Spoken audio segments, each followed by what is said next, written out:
La lecture, quelle activité passionnante! Toutes les recherches s'entendent pour dire que la lecture est une clé pour la réussite scolaire.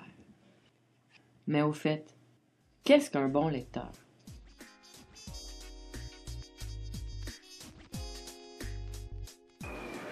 Il ne va pas faire des fautes à répétition, mais il peut en faire quelques-unes. Ça y a son rythme. Un bon lecteur, ça fait pas d'erreur. Mais un bon lecteur, c'est surtout une personne qui lit beaucoup de livres, puis qui aime ça lire, puis qui aime ça la lecture. Et que tu lis pas trop vite, ni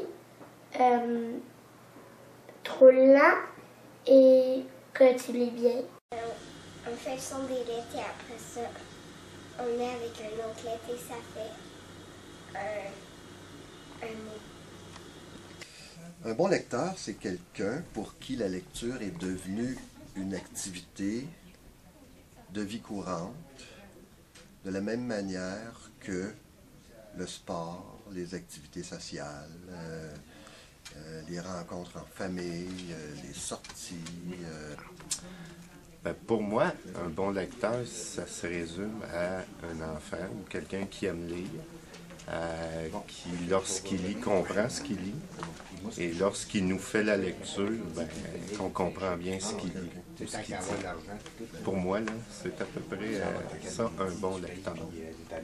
Un bon lecteur, pour moi, c'est quelqu'un qui est capable de lire plusieurs genres, mais aussi différents formats littéraires, que ce soit des bandes dessinées, des documentaires, des mangas, qui s'intéressent à beaucoup de choses, puis aussi qui est capable de saisir les nuances dans les lectures qu'il fait.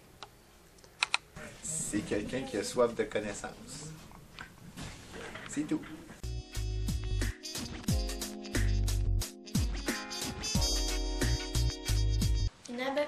Une abominable feuille d'érable sur la glace.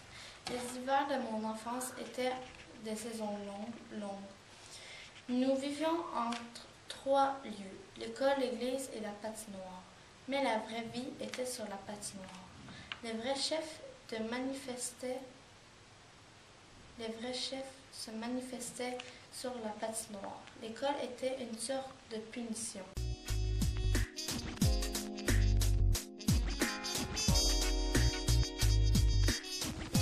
Quelques minutes plus tard, la deuxième ligne d'attaque fut appelée. Je sautai sur la glace. Le chandail des Maple Leafs pesait sur mes épaules comme une montagne. Le chef d'équipe vint me dire d'attendre. Il aurait besoin de moi à la défense plus tard. À la 3e période, je n'avais pas encore joué. Un des joueurs de défense reçut un coup de bâton sur le nez. Il saignait. Je sautai sur la glace. Mon heure était venue.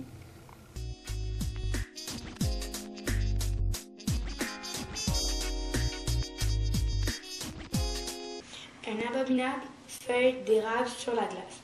Les hivers de mon enfance étaient des saisons longues. Nous vivions en 3 lieux, l'école, l'église et la patinoire. Mais la vraie vie était sur la patinoire. Les vrais chefs se manifestaient sur la patinoire. L'école était une sorte de punition. Les parents ont toujours envie de punir les enfants et l'école était leur façon la plus naturelle de nous punir.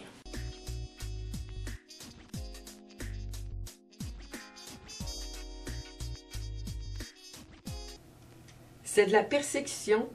C'est à cause de mon chandail bleu. J'ai frappé mon bâton sur la glace si fort qu'il se brisa. Soulagé, je me penchai pour ramasser les débris. Me relevant, je vis le jeune vicaire en patin devant moi. « Mon enfant, c'est pas parce que tu as un petit chandail neuf des Maple Leafs de Toronto, au contraire des autres, que tu vas nous faire la loi. »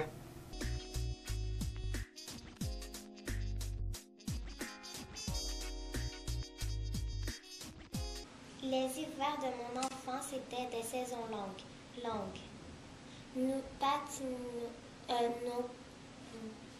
Nous vivons en 3 lieux, l'école, l'église et la patinoire. Mais la vraie vie était sur la patinoire.